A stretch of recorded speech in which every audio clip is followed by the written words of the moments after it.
Chapter 20. The Prince and the Hermit. The high hedge hid him from the house now, and so under the impulse of a deadly fright, he let out all his forces and sped toward a wood in the distance. He never looked back until he had almost gained the shelter of the forest. Then he turned and descried two figures in the distance. That was sufficient. He did not want to scan them critically, but hurried on, and never abated his pace till he was far within the twilight depths of the wood. Then he stopped, being persuaded that he was now tolerably safe. He listened intently, but the stillness was profound and solemn, awful even, and depressing to the spirit. At wide intervals his straining ear did detect sounds, but they were so remote and hollow and mysterious that they seemed not to be real sounds, but only the moaning and complaining ghosts of departed ones. So the sounds were yet more dreary than the silence which they interrupted. It was his purpose in the beginning to stay where he was the rest of the day, but a chill soon invaded his perspiring body, and he was at last obliged to resume movement in order to get warm. He struck straight through the forest, hoping to pierce to a road presently, but he was disappointed in this. He travelled on, but the farther he went, the denser the wood became apparently. The gloom began to thicken by and by, and the king realised that the night was coming on. It made him shudder to think of spending it in such an uncanny place, so he tried to hurry faster, but he only made the less speed, for he could not now see well enough to choose his steps judiciously. Consequently, he kept tripping over roots, entangling himself in vines and briars. And how glad he was when at last he caught the glimmer of a light. He approached it warily, stopping often to look about him and listen. It came from an unglazed window opening in a shabby little hut. He heard a voice now, and felt a disposition to run and hide, but he changed his mind at once, for this voice was praying evidently.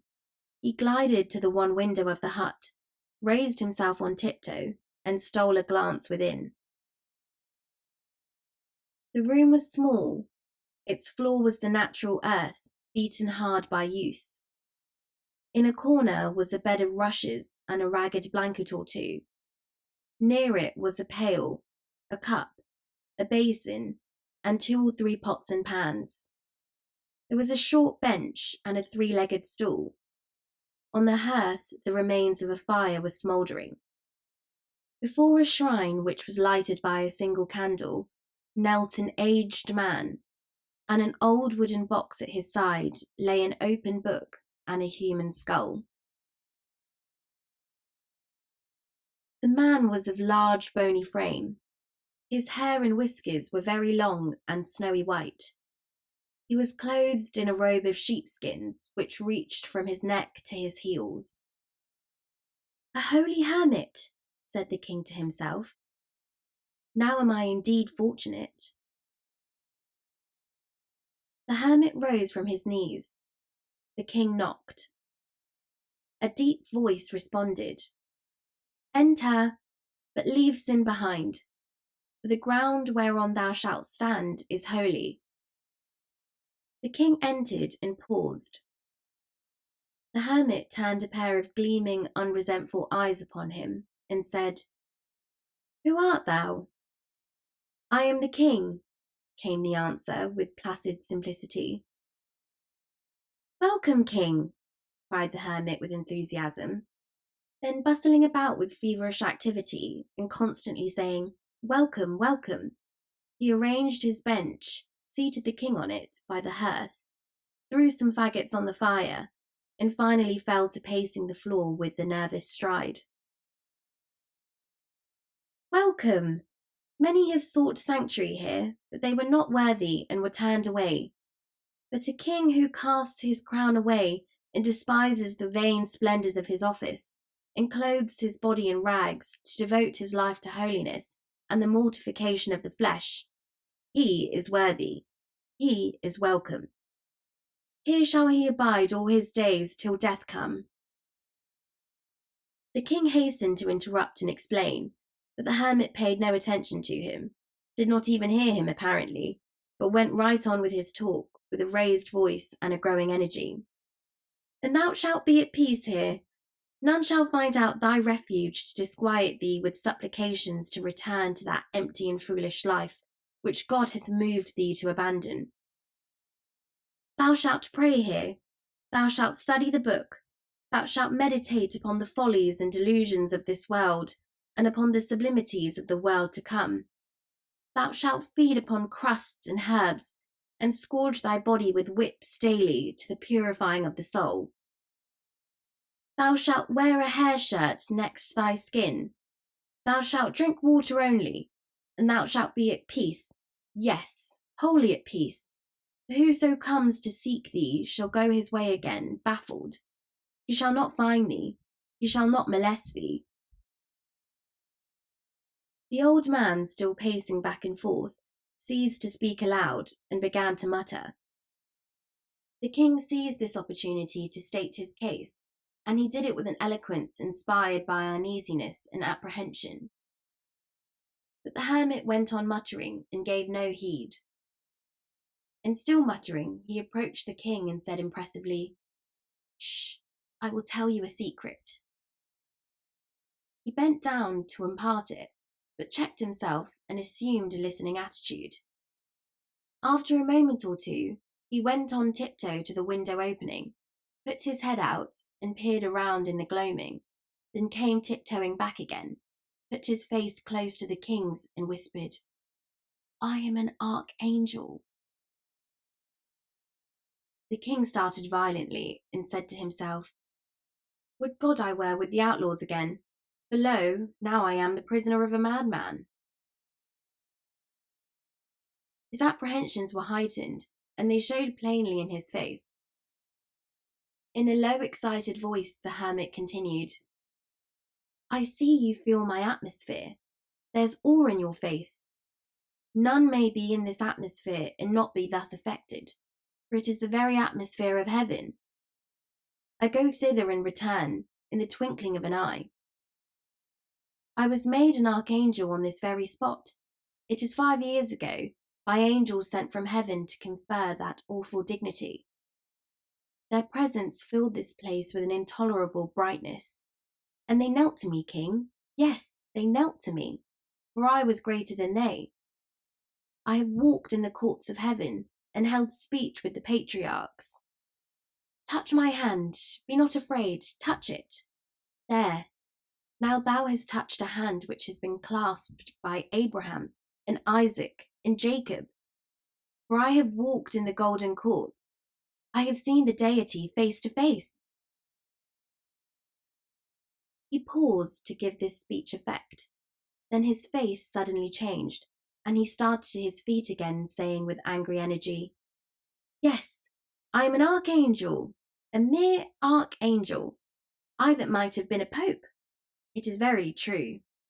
I was told it from heaven in a dream 20 years ago. Ah, yes, I was to be a pope, and I should have been pope, for heaven had said it.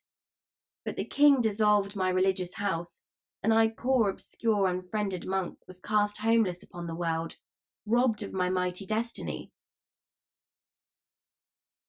Here he began to mumble again, and beat his forehead in futile rage with his fist, now and then articulating a venomous curse, and now and then a pathetic, "Wherefore I am naught but an archangel, I that should have been pope." So he went on for an hour whilst the poor little king sat and suffered. Then all at once the old man's frenzy departed, and he became all gentleness. His voice softened. He came down out of his clouds and fell to prattling along so simply and so humanly that he soon won the king's heart completely. The old devotee moved the boy nearer to the fire and made him comfortable, doctored his small bruises and abrasions with a deft and tender hand, and then set about preparing and cooking a supper, chatting pleasantly all the time, and occasionally stroking the lad's cheek or patting his head, in such a gently caressing way that in a little while all the fear and repulsion inspired by the archangel would change to reverence and affection for the man. This happy state of things continued while the two ate the supper. Then, after a prayer before the shrine, the hermit put the boy to bed in a small adjoining room, tucking him in as snugly and lovingly as a mother might, and so, with a parting caress, left him and sat down by the fire, and began to poke the brands about him in an absent and aimless way. Presently he paused, then tapped his forehead several times with his fingers, as if trying to recall some thought which had escaped from his mind. Apparently he was unsuccessful. Now he started quickly up and entered his guest's room and said, "Thou art king?" "Yes," was the response, drowsily uttered. "What king?" "Of England." "Of England? Then Henry is gone." "Alack, it is so. I am his son." A black frown settled upon the hermit's face, and he clenched his bony hands with a vindictive energy. He stood a few moments breathing fast and swallowing repeatedly, then said in a husky voice, "Dost know it was he that turned us out into the world houseless and homeless?" There was no response. The old man bent down and scanned the boy's reposeful face and listened to his placid breathing. "He sleeps soundly," and the frown vanished away and gave place to an expression of evil satisfaction. A smile flitted across the dreaming boy's features. The hermit muttered, "So, his heart is happy," and he turned away. He went stealthily about the place, seeking here and there for something, now and then halting to listen, now and then jerking his head around and casting a quick glance toward the bed, and always muttering, always mumbling to himself. At last he found what he seemed to want, a rusty old butcher knife and a whetstone. Then he crept to his place by the fire, sat himself down, and began to whet the knife softly on the stone, still muttering, mumbling, exclaiming. The winds sighed around the lonely place. Mysterious voices of the night floated by out of the distances. The shining eyes of venturesome mice and rats peered out at the old man from cracks and coverts, but he went on with his work, rapt, absorbed, and noted none of these things. At long intervals he drew his thumb along the edge of his knife and nodded his head with satisfaction. "It grows sharper," he said. "Yes, it grows sharper." He took no note of the flight of time, but worked tranquilly on, entertaining himself with his thoughts, which broke out occasionally in articulate speech. "His father wrought us evil. He destroyed us, and is gone down into the eternal fires. Yes, down into the eternal fires. He escaped us, but it was God's will. Yes, it was God's will. We must not repine. But he hath not escaped the fires. No, he hath not escaped the fires, consuming, unpitying, remorseless fires, and they are everlasting." And so he wrought, and still wrought, mumbling, chuckling a low, rasping chuckle at times, and at times breaking again into words. "It was his father that did it all. I am but an archangel, but for him I should be pope." The king stirred. The hermit sprang noiselessly to the bedside and went down upon his knees, bending over the prostrate form with his knife uplifted. The boy stirred again. His eyes came open for an instant, but there was no speculation in them. They saw nothing.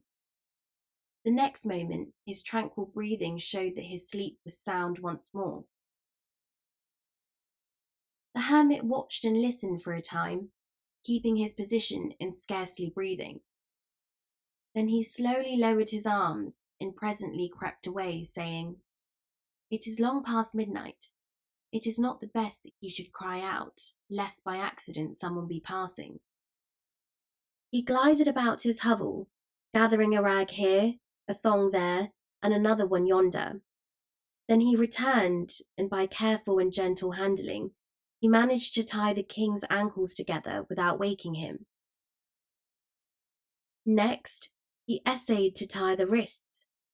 He made several attempts to cross them, but the boy always drew one hand or the other away, just as the cord was ready to be applied. But at last, when the archangel was almost ready to despair, the boy crossed his hands himself, and the next moment they were bound. Now, a bandage was passed under the sleeper's chin and brought up over his head and tied fast. And so softly, so gradually and so deftly were the knots drawn together and compacted, that the boy slept peacefully through it all. Chapter 21. Hendon to the Rescue. The old man glided away, stooping stealthily, cat-like, and brought the low bench.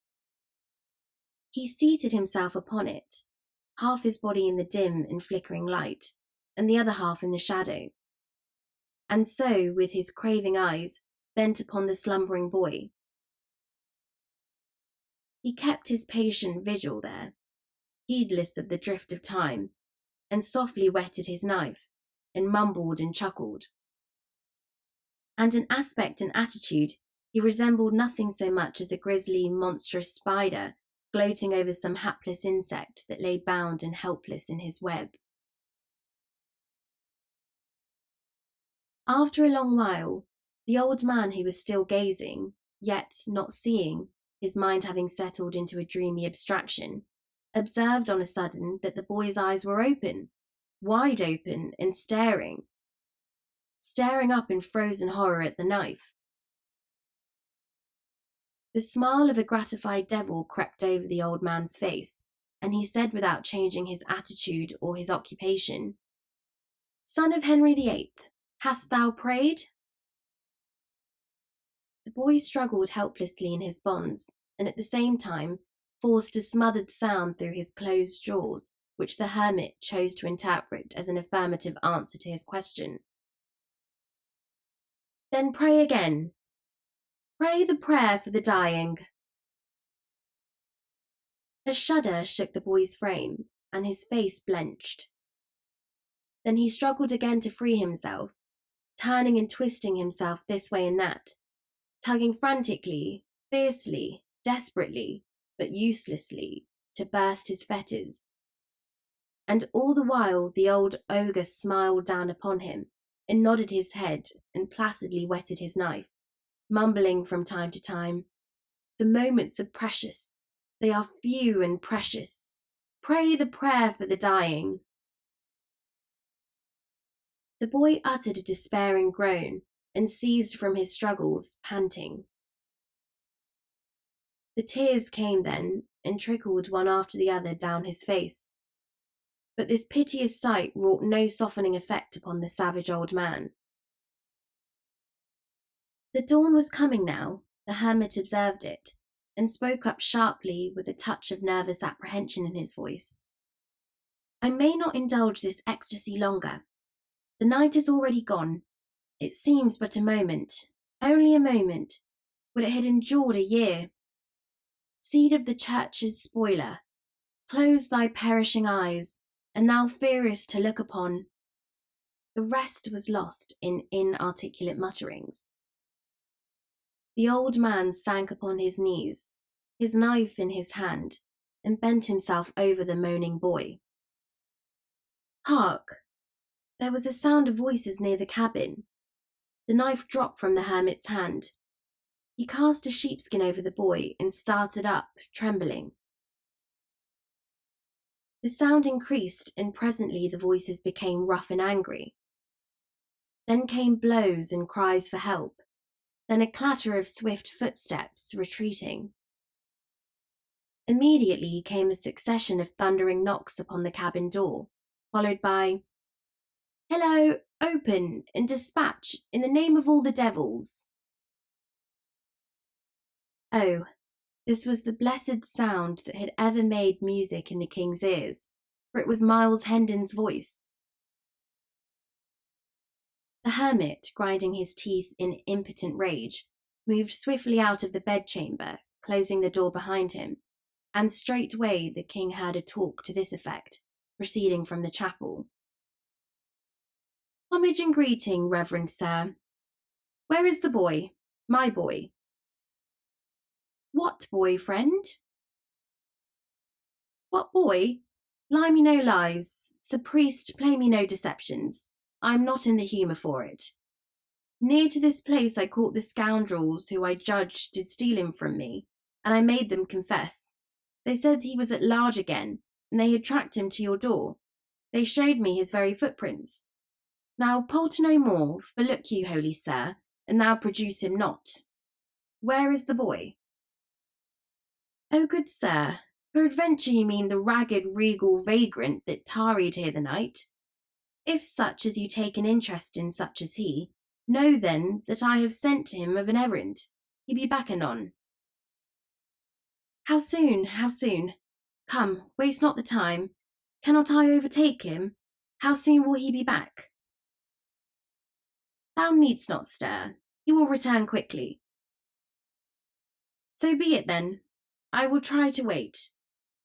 But stop. You sent him off an errand? You? He would pull thy old beard an thou didst offer him such an insolence. Thou hast lied, friend. Thou hast surely lied. He would not go for thee, nor for any man." "For any man, no, haply not. But I am not a man." "What? Now, o' God's name, what art thou then?" "It is a secret. Mark thou reveal it not. I am an archangel." There was a tremendous exclamation from Miles Hendon, not altogether unprofane, followed by, "This doth well and truly account for his complaisance. Right well I knew he would budge nor hand nor foot in the menial service of any mortal. But Lord, even a king must obey when an archangel gives word of command." "Let me shush. What noise was that?" All this while the little king had been yonder, alternately quaking with terror and trembling with hope, and all the while, too, he had thrown all the strength he could into his anguished moanings, constantly expecting them to reach Hendon's ear, but always realizing with bitterness that they failed, or at least made no impression. So this last remark of his servant came as comes a reviving breath from fresh fields to the dying, and he exerted himself once more and with all his energy, just as the hermit was saying, "Noise? I heard only the wind." "Mayhap it was. Yes, doubtless that was it. I've been hearing it faintly all the— There it is again. It is not the wind. What an odd sound. Come, we will hunt it out." Now the king's joy was nearly unsupportable. His tired lungs did their utmost, and hopefully too, but the sealed jaws and the muffling sheepskin sadly crippled the effort.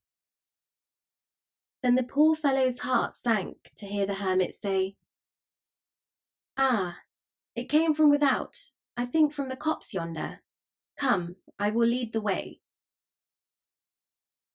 The king heard the two pass out, talking, heard their footsteps die quickly away. Then he was alone with a bonding, brooding, awful silence. It seemed an age till he heard the steps and voices approaching again, and this time he heard an added sound, the trampling of hoofs apparently. Then he heard Hendon say, "I will not wait longer. I cannot wait longer. He has lost his way in this thick wood. Which direction took he? Quick, point it out to me." But wait, I will go with thee. Good, good. Why, truly thou art better than thy looks. Marry, I do not think there's not another archangel with so right a heart as thine. Wilt ride? Wilt take the wee donkey that's for my boy? Or wilt thou fork thy holy legs over this ill-conditioned slave of a mule that I have provided for myself, and had been cheated in too, had he cost but the indifferent sum of a month's usury on a brass farthing let to a tinker out of work? No, ride thou mule and lead thine ass. I'm surer on mine own feet, and will walk. Then prithee mind the little beast for me, while I take my life in my hands and make what success I may toward mounting the big one. Then followed a confusion of kicks, cuffs, tramplings, and plungings, accompanied by a thunderous intermingling of volleyed curses, and finally a bitter apostrophe to the mule, which must have broken its spirit, for hostilities seemed to cease from that moment. With unutterable misery, the fettered little king heard the voices and footsteps fade away and die out. All hope forsook him now for the moment, and a dull despair settled down upon his heart. My only friend is deceived and got rid of, he said. The hermit will return and... He finished with a gasp, and at once fell to struggling so frantically with his bonds again that he shook off the smothering sheepskin. And now he heard the door open. The sound chilled him to the marrow. Already he seemed to feel the knife at his throat. Horror made him close his eyes. Horror made him open them again. And before him stood John Canty and Hugo. He would have said thank God if his jaws had been free. A moment or two later, his limbs were at liberty, and his captors, each gripping him by an arm, were hurrying him with all speed through the forest. Chapter 22. A Victim of Treachery. Once more, King Futhu I was roving with the tramps and the outlaws. A butt for their coarse jests and dull-witted railleries, and sometimes the victim of small spitefulness at the hands of Canty and Hugo when the ruffler's back was turned. None but Canty and Hugo really disliked him. Some of the others liked him, and all admired his pluck and spirit. During 2 or 3 days, Hugo, in whose ward and charge the king was, did what he covertly could to make the boy uncomfortable. And at night, during the customary orgies, he amused the company by putting small indignities upon him, always as if by accident. Twice he stepped upon the king's toes, accidentally, and the king, as became his royalty, was contemptuously unconscious of it and indifferent to it. But the third time Hugo entertained himself in that way, the king felled him to the ground with a cudgel, to the prodigious delight of the tribe. Hugo, consumed with anger and shame, sprang up, seized a cudgel, and came at his small adversary in a fury. Instantly a ring was formed around the gladiators, and the betting and cheering began. But poor Hugo stood no chance whatever. His frantic and lubberly prentice work found but a poor market for itself when pitted against an arm which had been trained by the first masters of Europe in single-stick, quarterstaff, and every art and trick of swordsmanship. The little king stood alert, but at graceful ease, and caught and turned aside the thick rain of blows with a facility and precision which set the motley onlookers wild with admiration. And every now and then, when his practised eye detected an opening, and a lightning-swift rap upon Hugo's head followed as a result, the storm of cheers and laughter that swept the place was something wonderful to hear.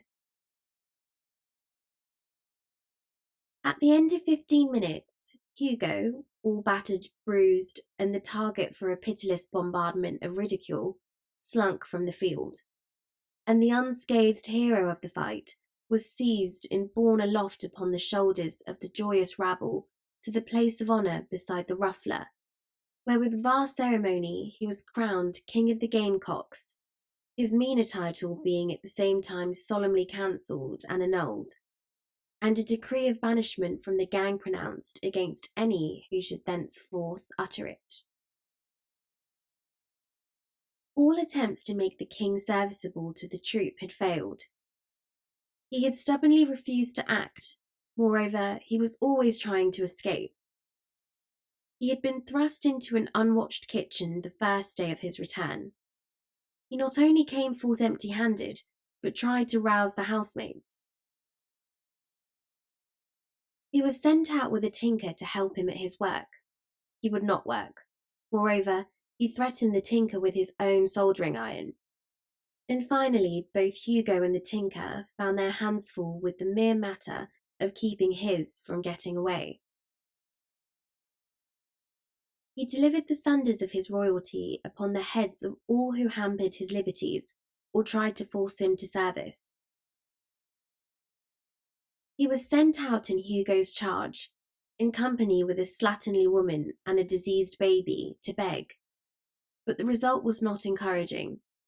He declined to plead for the mendicants or be party to their cause in any way. Thus several days went by, and the miseries of this tramping life, and the weariness and sordidness and meanness and vulgarity of it, became gradually and steadily so intolerable to the captive that he began at last to feel that his release from the hermit's knife must prove only a temporary respite from death at best. But at night, in his dreams, these things were forgotten, and he was on his throne and master again. This, of course, intensified the sufferings of the awakening, so the mortifications of each succeeding morning of the few that passed between his return to bondage and the combat with Hugo grew bitterer and bitterer and harder to bear. The morning after that combat, Hugo got up with a heart filled with vengeful purposes against the king. He had two plans in particular. One was to inflict upon the lad what would be, to his proud spirit and imagined royalty, a peculiar humiliation.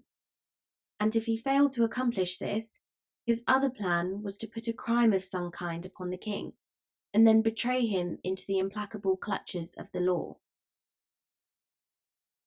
In pursuance of the first plan, he purposed to put a climb upon the king's leg, rightly judging that this would mortify him to the last in perfect degree. And as soon as the climb should operate, he meant to get Canty's help and force the king to expose his leg in the highway and beg for alms. Climb was the cant term for a saw, artificially created. To make a climb, the operator made a paste or a poultice of unslaked lime, soap, and the rust of old iron, and spread it upon a piece of leather, which was then bound tightly upon the leg. This would presently fret off the skin and make the flesh raw and angry-looking. Blood was then rubbed upon the limb, which, being fully dried, took on a dark and repulsive colour. Then a bandage of soiled rags was put on in a cleverly careless way, which would allow the hideous ulcer to be seen and move the compassion of the passer-by. Hugo got the help of the tinker, whom the king had cowed with the soldering iron. They took the boy out on a tinkering tramp, and as soon as they were out of sight of the camp, they threw him down, and the tinker held him while Hugo bound the poultice tight and fast upon his leg. The king raged and stormed, and promised to hang the two the moment the sceptre was in his hand again, but they kept a firm grip upon him, and enjoyed his impotent struggling, and jeered at his threats. This continued until the poultice began to bite, and in no long time its work would have been perfected if there had been no interruption. But there was, for about this time the slave, who had made the speech denouncing England's laws, appeared on the scene, and put an end to the enterprise, and stripped off the poultice and bandage. The king wanted to borrow his deliverer's cudgel and warm the jackets of the two rascals on the spot, but the man said no, it would bring trouble. Leave the matter till night, the whole tribe being together. Then the outside world would not venture to interfere or interrupt. He marched the party back to camp and reported the affair to the ruffler, who listened, pondered, and then decided that the king should not be again detailed to beg, since it was plain he was worthy of something higher and better. Wherefore, on the spot, he promoted him from the mendicant rank and appointed him to steal. Hugo was overjoyed. He had already tried to make the king steal and failed, but there would be no more trouble of that sort now, for of course the king would not dream of defying a distinct command delivered directly from headquarters. So he planned a raid for that very afternoon, purposing to get the king in the law's grip in the course of it, and to do it, too, with such ingenious strategy that it should seem to be accidental and unintentional. For the king of the gamecocks was popular now, and the gang might not deal over gently with an unpopular member who played so serious a treachery upon him as the delivering him over to the common enemy, the law. Very well. All in good time, Hugo strolled off to a neighbouring village with his prey, and the two drifted slowly up and down one street after another, the one watching sharply for a sure chance to achieve his evil purpose, and the other watching as sharply for a chance to dart away and get free of his infamous captivity forever. Both threw away some tolerably fair-looking opportunities, for both, in their secret hearts, were resolved to make absolutely sure work this time, and neither meant to allow his fevered desires to seduce him into any venture that had much uncertainty about it. Hugo's chance came first, for at last a woman approached who carried a fat package of some sort in a basket. Hugo's eyes sparkled with sinful pleasure as he said to himself, "Breath of my life, and I can but put that upon him. 'Tis good then, and God keep thee, king of the gamecocks." He waited and watched, outwardly patient, but inwardly consuming with excitement, till the woman had passed by and the time was ripe, then said in a low voice, "Tarry here till I come again," and darted stealthily after the prey. The king's heart was filled with joy. He could make his escape now, if Hugo's quest only carried him far enough away. But he was to have no such luck. Hugo crept behind the woman, snatched the package, and came running back, wrapping it in an old piece of blanket which he carried on his arm. The hue and cry was raised in a moment by the woman, who knew her loss by the lightening of her burden, although she had not seen the pilfering done. Hugo thrust the bundle into the king's hands without halting, saying, "Now speed ye after me with the rest, and cry, 'Stop, thief! But mind ye, lead them astray.'" The next moment, Hugo turned a corner and darted down a crooked alley, and in another moment or two, he lounged into view again, looking innocent and indifferent, and took up a position behind a post to watch the results. The insulted king threw the bundle on the ground, and the blanket fell away from it just as the woman arrived, with an augmenting crowd at her heels. She seized the king's wrist with one hand, snatched up her bundle with the other, and began to pour out a tirade of abuse upon the boy while he struggled, without success, to free himself from her grip. Hugo had seen enough. His enemy was captured, and the law would get him now. So he slipped away, jubilant and chuckling, and wended campwards, framing a judicious version of the matter to give to the ruffler's crew as he strode along. The king continued to struggle in the woman's strong grasp, and now and then he cried out in vexation, "Unhand me, thou foolish creature! It was not I that bereaved thee of thy paltry goods."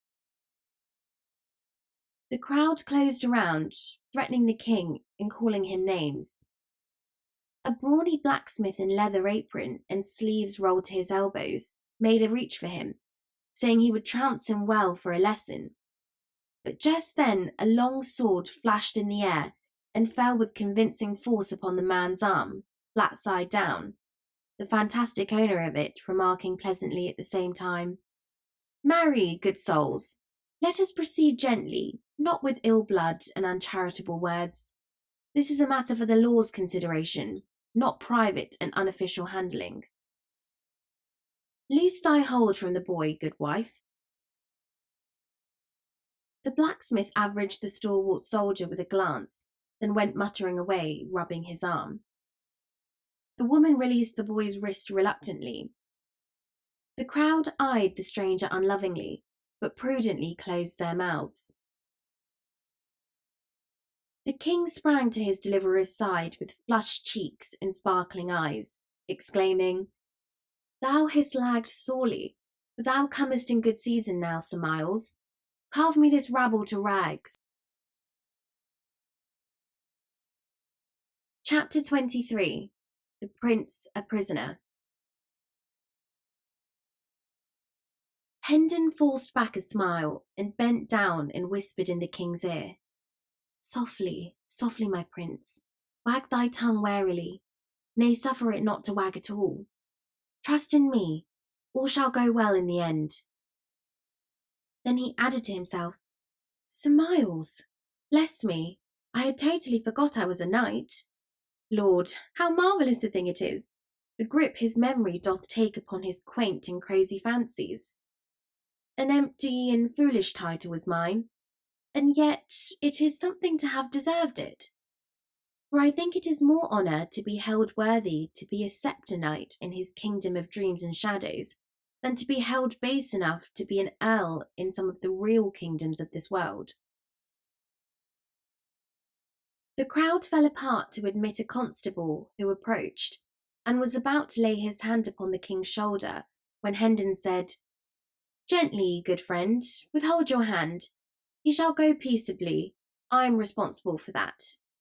Lead on, we will follow." The officer led with the woman and her bundle. Miles and the king followed after, with the crowd at their heels.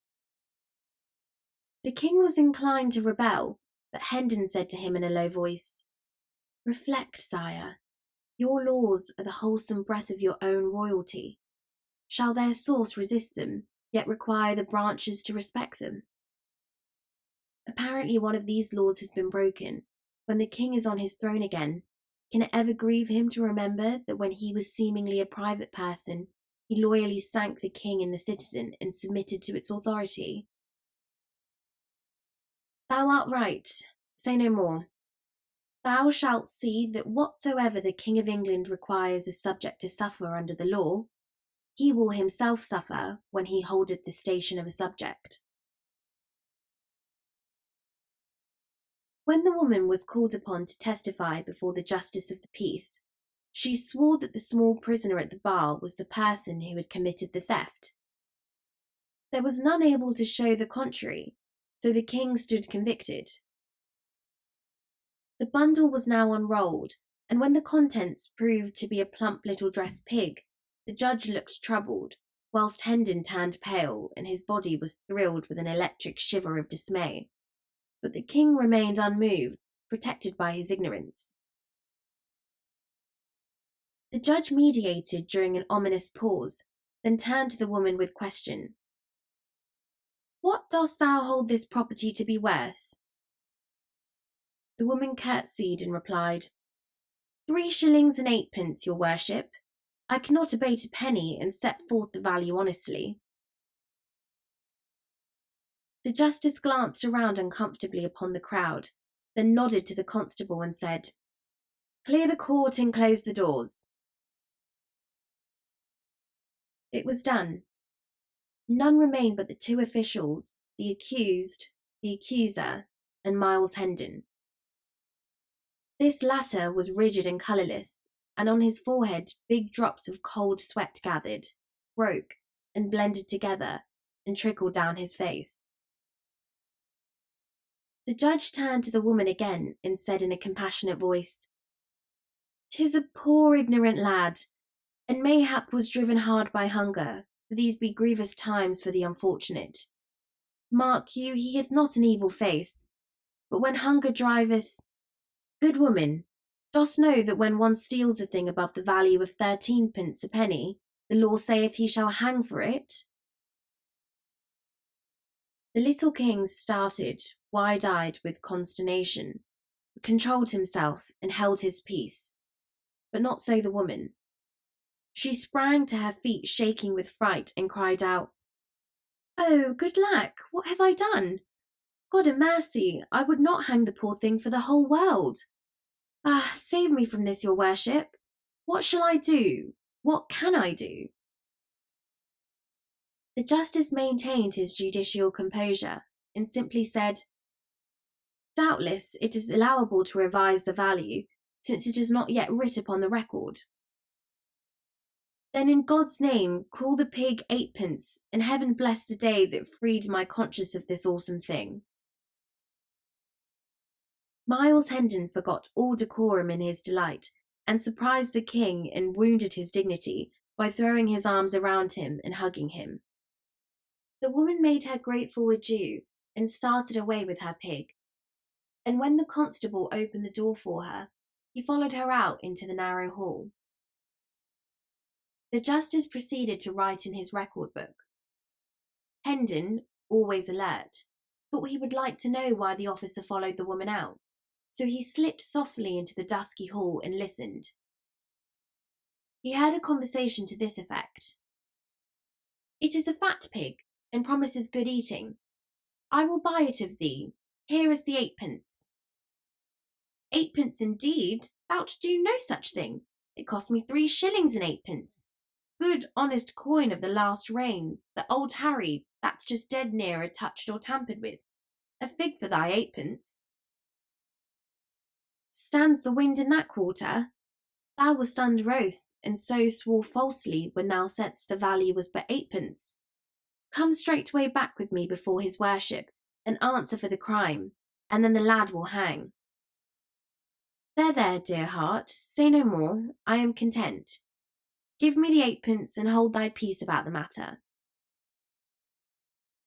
The woman went off crying. Hendon slipped back into the courtroom, and the constable presently followed, after hiding his prize in some convenient place. The justice wrote a while longer, then read the king a wise and kindly lecture, and sentenced him to a short imprisonment in the common jail, to be followed by a public flogging. The astounded king opened his mouth, and was probably going to order the good judge to be beheaded on the spot. He caught a warning sign from Hendon, and succeeded in closing his mouth again, before he lost anything out of it. Hendon took him by the hand now, made reverence to the justice, and the two departed in the wake of the constable toward the jail. The moment the street was reached, the inflamed monarch halted, snatched away his hand, and exclaimed, "Idiot! Dost imagine I will enter a common jail alive?" Hendon bent down and said somewhat sharply, "Will you trust in me? Peace, and forbear to worsen our chances with dangerous speech. What God wills, will happen. Thou canst not hurry it. Thou canst not alter it. Therefore wait and be patient. 'Twill be time enow to rail or rejoice when what is to happen has happened." Chapter 24. The Escape. The short winter day was nearly ended. The streets were deserted, save for a few random stragglers, and these hurried straight along, with the intent look of people who were only anxious to accomplish their errands as quickly as possible, and then snugly house themselves from the rising wind and the gathering twilight. They looked neither to the right nor to the left. They paid no attention to our party. They did not even seem to see them. Edward VI wondered if the spectacle of a king on his way to jail had ever encountered such marvellous indifference before. By and by the constable arrived at a deserted market square and proceeded to cross it.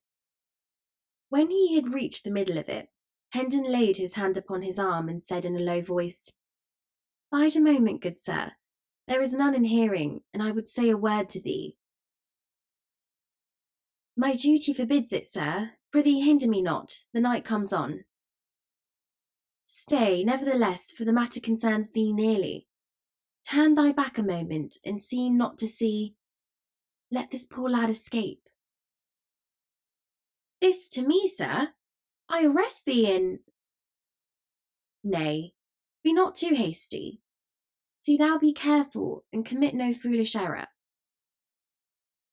Then he shut his voice down to a whisper, and said in the man's ear, "The pig thou hast purchased for 8 pence may cost thee thy neck, man." The poor constable, taken by surprise, was speechless at first, then found his tongue, and fell to blustering and threatening. But Hendon was tranquil, and waited with patience till his breath was spent, then said, "I have a liking to thee, friend, and will not willingly see thee come to harm. Observe, I heard it all, every word. I will prove it to thee." Then he repeated the conversation which the officer and the woman had had together in the hall, word for word, and ended with, "There, have I set it forth correctly? Should not I be able to set it forth correctly before the judge, if occasion required?" The man was dumb with fear and distress for a moment. Then he rallied, and said with forced lightness, "'Tis making a mighty matter indeed out of a jest. I but plagued the woman for mine amusement." "Kept you the woman's pig for amusement?" The man answered sharply, "Naught else, good sir. I tell thee 'twas but a jest." "I do begin to believe thee," said Hendon, with a perplexing mixture of mockery and half-conviction in his tone. "But tarry thou here a moment, whilst I run and ask his worship for Nathless, he being a man experienced in law, in jests, in—" He was moving away, still talking. The constable hesitated, fidgeted, spat out an oath or two, then cried out, "Hold, hold, good sir, prithee wait a little. The judge, why, man, he hath no more sympathy with a jest than hath the dead corpse. Come, we will speak further. Odds body, I seem to be in an evil case, and all for an innocent and thoughtless pleasantry. I am a man of family, and my wife and little ones. List to reason, good your worship. What wouldst thou of me?"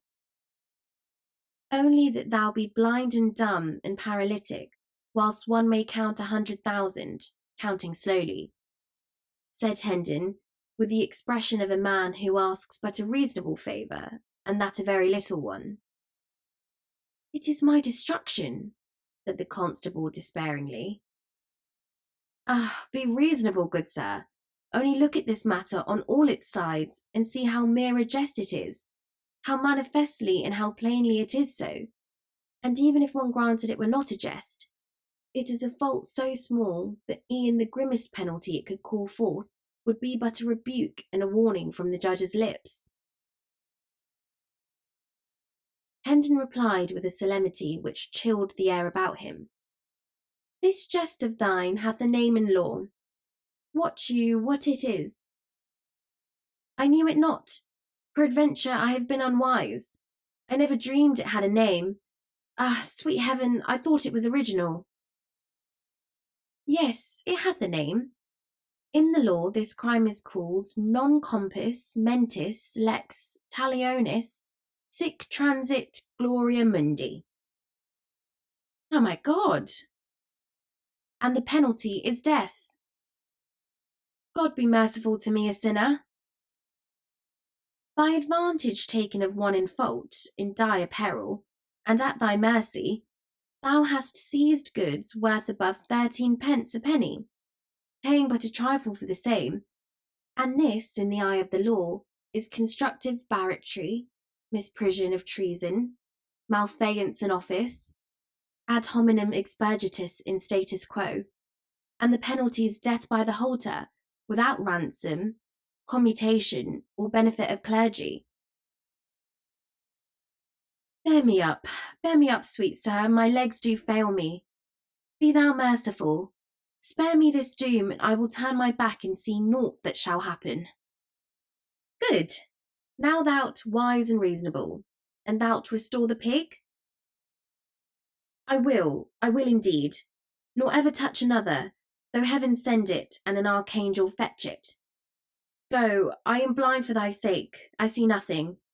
I will say thou didst break in and wrest the prisoner from my hands by force. It is but a crazy ancient door. I will batter it down myself betwixt midnight and the morning. Do it, good soul. No harm will come of it. The judge hath a loving charity for this poor lad, and will shed no tears and break no jailer's bones for his escape.